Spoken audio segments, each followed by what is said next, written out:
They saw a simple woman in jeans and a t-shirt. They mocked her on a busy street. They bullied her without hesitation. But they had no idea they just picked the wrong person to humiliate. Rachel Wilson sipped coffee by her kitchen window, the morning sun illuminating her minimalist apartment. At 42, she'd built her fortune from nothing, yet never abandoned her values. Her dark hair pulled back in a practical ponytail. She preferred her white t-shirt and worn jeans to designer clothes. "Are you sure about this approach, Rachel?" Her assistant's voice came through the speaker. "Wakefield Dynamics is notoriously image-conscious." "That's exactly why I need to see it for myself, Marcus," Rachel replied. "The acquisition paperwork is signed, but I need to understand their culture before I officially step in. The board expects the announcement tomorrow morning. No one except top executives knows who the new owner is." Marcus paused. "Still, I think you should reconsider this stealth approach." "How can I transform a company if I don't know what needs changing?" Rachel countered, gazing at the skyline. "I built Horizon Innovations on authenticity and respect. If Wakefield is joining our family, I need to see how they truly operate when no one's watching." She remembered starting 15 years ago from a tiny apartment. Now she owned one of the fastest-growing tech companies on the East Coast, known for its inclusive workplace culture. "Your car is ready whenever you are," Marcus said. "I'll take the subway," Rachel replied, slipping on simple white sneakers. "Part of being invisible is not arriving in a chauffeured Bentley." "Of course you will," Marcus sighed. "Just be careful, Rachel. Not everyone appreciates authenticity the way you do." Rachel ended the call and grabbed her worn leather messenger bag containing the Wakefield dossier: financials, staff profiles, corporate structure. What the papers couldn't tell her was whether their polished exterior matched what happened inside. She checked her reflection one last time. Simple white t-shirt, jeans, minimal jewelry. Nothing suggested she was worth millions or about to become the new owner of Manhattan's oldest marketing firm. "Time to see what Wakefield Dynamics is really made of," she murmured, closing her door. What Rachel couldn't predict was how this reconnaissance mission would expose far more than corporate culture. It would reveal the true character of those she was about to lead.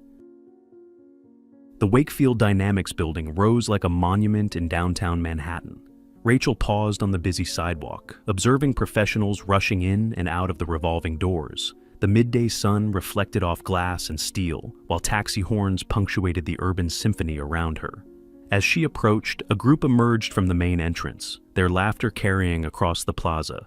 At the center stood a blonde woman in her 40s, wearing an expensive beige pantsuit, gold buttons catching the sunlight.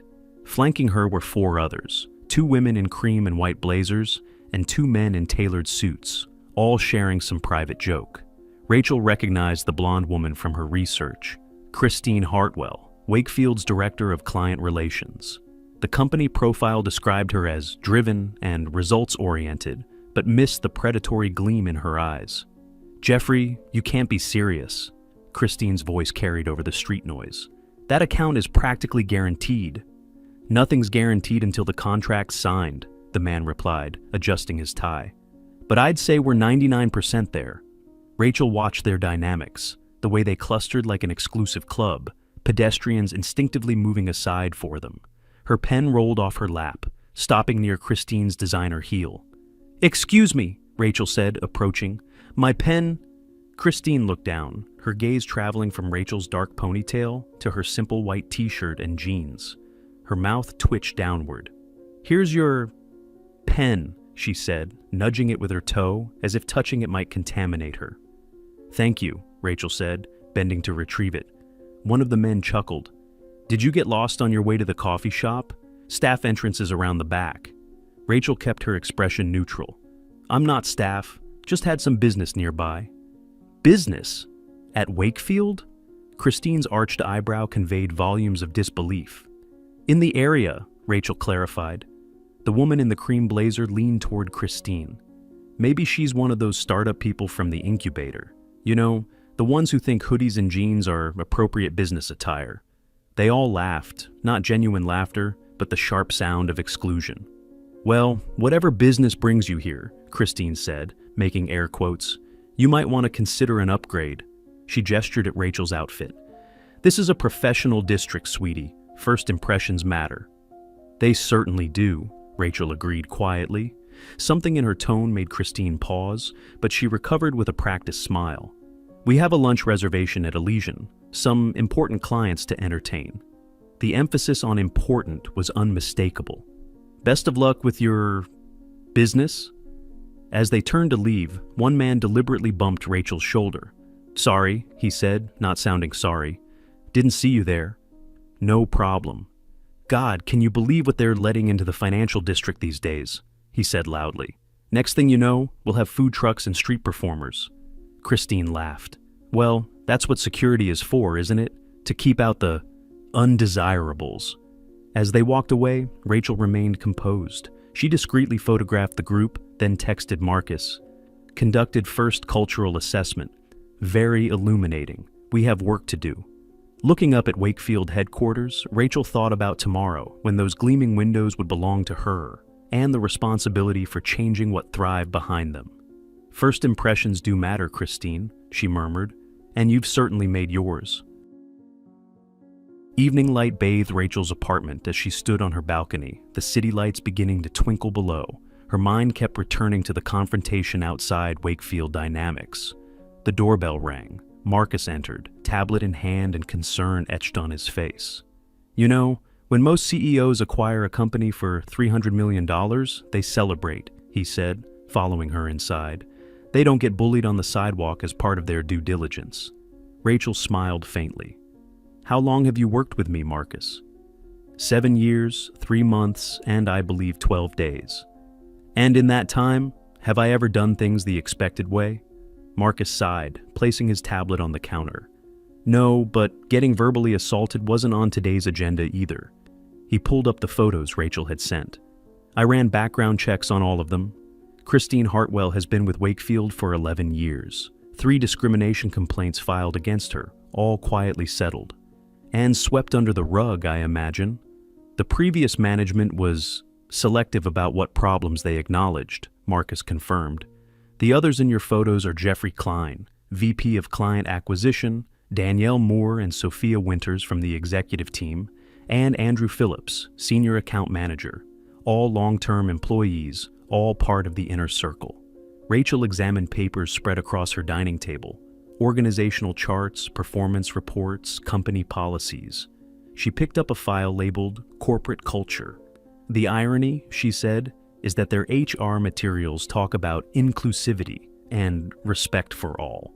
Their website showcases diversity, yet the reality is Christine Hartwell and her entourage mocking someone they deemed beneath them," Marcus finished. "It's not just about me, Marcus. If they treat a stranger that way, how do they treat employees who don't fit their mold? Clients who aren't polished enough? The cleaning staff?" Marcus nodded. "So, what's the plan for tomorrow?"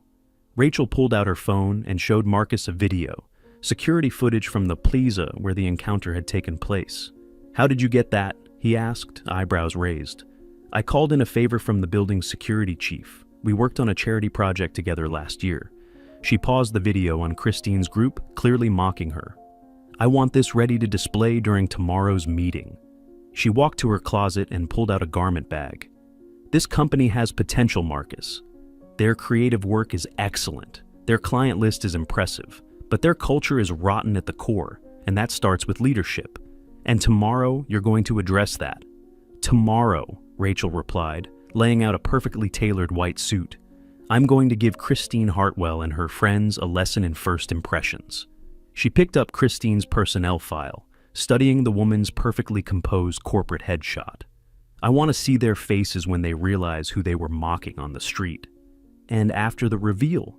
"What then?" Marcus asked. Rachel set the file down, her decision already made. "Then we start rebuilding. A company is only as good as its culture, and culture starts at the top." After he left, Rachel returned to her balcony, watching the Manhattan skyline. Tomorrow would change everything for Wakefield Dynamics, not just because of new ownership, but because of a chance encounter that had revealed the truth behind the polished corporate facade. Morning light filled Wakefield Dynamics' main conference room, casting golden rectangles across the polished mahogany table. Outside, Manhattan bustled with its daily rhythm. Inside, anticipation hung in the air as employees gathered for the ownership announcement. At the front table sat the executive team. Christine Hartwell smoothed her beige suit jacket, the same one she'd worn yesterday, and leaned toward Jeffrey Klein. "Harold says it's some tech company," she whispered. "Probably one of those Silicon Valley types who will want to disrupt everything we've built." Jeffrey straightened his tie. "Whoever it is, they'll need us. Our client relationships are what make this company valuable." Christine nodded, confidence radiating from her perfectly coiffed exterior. In her world, connections were currency. Appearances were everything. At precisely 9 a.m., Harold Wakefield, the company's aging founder, stepped to the podium. At 72, he had finally decided to retire, selling the company his father had started 60 years ago. "Change is inevitable," Harold began, "but change is also opportunity. Today marks a new chapter for Wakefield Dynamics." The double doors at the back of the conference room opened. All heads turned. Rachel Wilson walked in. Gone was the simple white t-shirt and jeans. Today she wore an impeccably tailored white suit that spoke of quiet power. Her dark hair was styled elegantly, framing a face that now wore subtle, professional makeup. Yet she was unmistakably the same woman Christine and her colleagues had mocked on the street. A ripple of confusion moved through the room. Christine's smile froze, her eyes widening in slow, dawning horror. "It is my great pleasure," Harold continued, "to introduce Rachel Wilson, founder and CEO of Horizon Innovations and the new owner of Wakefield Dynamics." Rachel ascended the stage with measured confidence, shaking Harold's hand before turning to face her new employees. "Thank you, Harold," she said, her voice clear. "And thank you all for being here." In the front row, Christine had gone pale. She exchanged panicked glances with Jeffrey, whose face had hardened into disbelief. "I believe in transparency," Rachel continued. "So, I want to be clear about why I acquired Wakefield Dynamics. This company has incredible potential, talented people, impressive creative work, a strong client base." She paused, her gaze sweeping across the room. "But potential isn't enough. What matters most in business, what has always mattered most to me, is how we treat people. All people." The room had gone completely silent. Marcus, standing at the back, queued up the presentation. "Yesterday," Rachel said, "I visited Wakefield Dynamics, not as a CEO or a potential owner, but as an observer. I wanted to see the company culture in action, unfiltered and honest." The large screen behind her illuminated. On it appeared the security footage from the plaza, Christine and her group emerging from the building, the encounter with Rachel, the mockery, the laughter. A collective gasp rippled through the audience. Someone whispered, "Oh my God." In the front row, Christine's face drained of what little color remained. Rachel didn't raise her voice. She didn't need to. "This is what I saw," she said simply, letting the footage play. "Not in a private office or a closed meeting, but on a public street, in full view of anyone passing by. This is how some members of Wakefield's leadership team choose to represent your company." Christine began to rise, stammering. I can explain." "Please do," Rachel said, her tone composed but unyielding. The room held its breath. Christine's mouth opened and closed, no coherent explanation forthcoming. "Perhaps you didn't recognize me without my white t-shirt and jeans," Rachel suggested, not unkindly but with unmistakable firmness. Christine sank back into her chair, wilting under the collective stare of her colleagues. "Starting today," Rachel announced, "we'll be making immediate changes to leadership. Those changes will reflect our commitment to respect, innovation, and true inclusivity." In the front row, Christine's group exchanged alarmed glances. The reckoning they never saw coming had arrived, delivered by the very person they had dismissed as irrelevant just 24 hours earlier. The glass-walled office that now belonged to Rachel Wilson offered a panoramic view of Manhattan's skyline. The afternoon sun cast long shadows across the white marble conference table where Christine Hartwell sat, hands clasped tightly, knuckles white. She'd spent the hours since the morning meeting in a state of suspended animation, watching colleagues whisper as they passed her office. When the summons finally came, Christine had applied fresh lipstick with trembling hands, armor for a battle she already knew she'd lost. Rachel entered, her white suit almost luminous in the late afternoon light. Gone was any trace of the woman who had retrieved her pen from the sidewalk. In her place stood someone whose quiet confidence filled the room completely. "Thank you for waiting," Rachel said, taking a seat across from Christine. She placed a slim folder on the table, but didn't open it. Christine shifted. "Rachel, Ms. Wilson, I want to apologize for yesterday. If I'd known who you were—" "That's exactly the problem," Rachel interrupted, her voice soft but unyielding. "The fact that you would treat anyone differently based on who you think they are, or what you think they can do for you. It was unprofessional, I admit that. We were having a bad day, and let's not pretend yesterday was an aberration," Rachel said. "Your personnel file contains 3 settled discrimination complaints. Your performance reviews consistently note your demanding standards, while glossing over reports of favoritism and exclusionary behavior." All color drained from Christine's face. "You've been here less than a day. You can't possibly understand. I understand that you've confused exclusivity with excellence, that you've built a circle of influence based on who looks the part rather than who delivers results." She opened the folder, revealing staff surveys and exit interviews. "Did you know that Wakefield has lost 16 promising employees in the past year? 12 cited toxic work environment as their reason for leaving. Every competitive industry has turnover. 8 specifically mentioned you by name." The silence that followed seemed to bend the light in the room. Beyond the glass walls, the office continued its busy rhythm. Inside this room, Christine's carefully constructed world was collapsing. "What do you want from me?" she finally asked, her voice barely above a whisper. Rachel closed the folder. "I want you to understand why today is your last day at Wakefield Dynamics." The words hit Christine like physical blows. "You're firing me over one sidewalk interaction? Number? I'm letting you go because of a pattern of behavior that has cost this company talent, damaged its reputation, and undermined its potential. Yesterday wasn't an isolated incident. It was a symptom of a much deeper problem." Christine's shock gave way to anger. "You can't just walk in here and—" "I can," Rachel said quietly. "I own this company now, but that's not why I'm making this decision. I'm making it because leaders set the tone for organizational culture, and the tone you've set is one of exclusion, elitism, and casual cruelty." She slid a document across the table. "A severance agreement?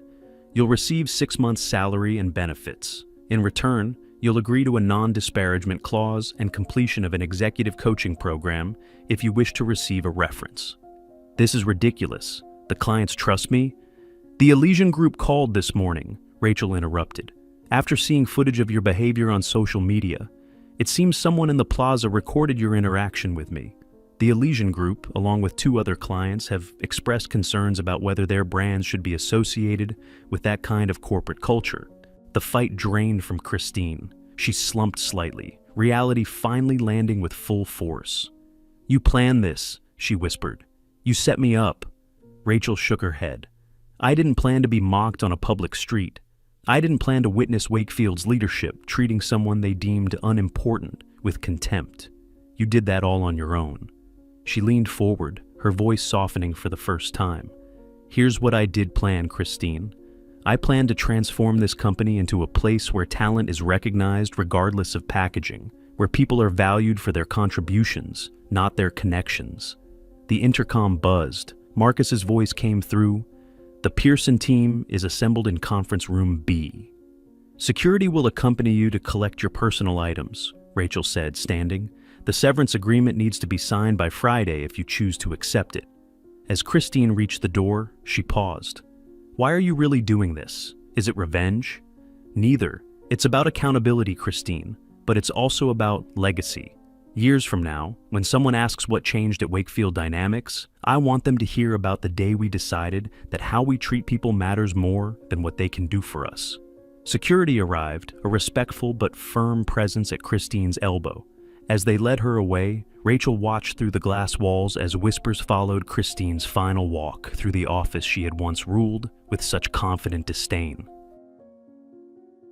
The news of Christine's departure rippled through Wakefield Dynamics, like a stone dropped in still water. By morning, the entire company had shifted, subtly at first, then more profoundly. The air itself seemed lighter, as if a weight had been lifted from the collective shoulders of those who had worked under Christine's shadow for years. In the glass-walled conference room overlooking the city, Rachel stood before a gathered group of employees, a mix of departments, levels, and backgrounds that would have been unthinkable under the previous leadership. "Thank you all for being here," Rachel began. "Yesterday marked the beginning of a new chapter for Wakefield. Today, we write the first page together." She moved around the table, making eye contact with each person. "Some of you may be wondering what happened to Jeffrey, Danielle, and Andrew." A murmur passed through the group. The remaining members of Christine's inner circle had been noticeably absent. "Jeffrey and Andrew chose to leave," Rachel said simply. "Danielle asked for a chance to be part of the change we're creating. After a long conversation, I believe her commitment is genuine."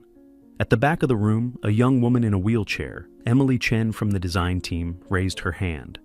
"What exactly will that change look like?" Rachel smiled. "That's why we're here today, because transformation doesn't come from the top down. It grows from within." She pressed a button, and the screen behind her illuminated with a simple phrase: substance over surface. "This will be our new core value," Rachel continued. "It means we evaluate ideas based on merit, not who presents them. It means we value results over appearances." She outlined immediate changes: blind review processes for creative work, flattened hierarchy, cross-departmental teams, and a mentorship program pairing senior staff with overlooked employees. Emily spoke up again. "I applied for the creative director program 3 times under Christine. She always said my ideas were not quite the right fit for Wakefield's brand." Rachel walked over to her. "I've seen your portfolio, Emily. Your work isn't just the right fit. It's exactly what Wakefield needs to stay relevant, which is why I'd like you to lead our new digital innovation team." The young woman's eyes widened, then filled with tears. "Thank you. I won't let you down." "I know you won't," Rachel replied, "because you've been ready for years. You just needed someone to see it." Later that afternoon, Rachel stood by the window in what had been Christine's corner office, which she had already designated to become a collaborative workspace. "You've made quite an impact in just 2 days," Marcus observed, joining her. Rachel watched the city below. Change was already waiting to happen here. The talent, the ideas, the potential, it was all just beneath the surface, waiting for permission to emerge.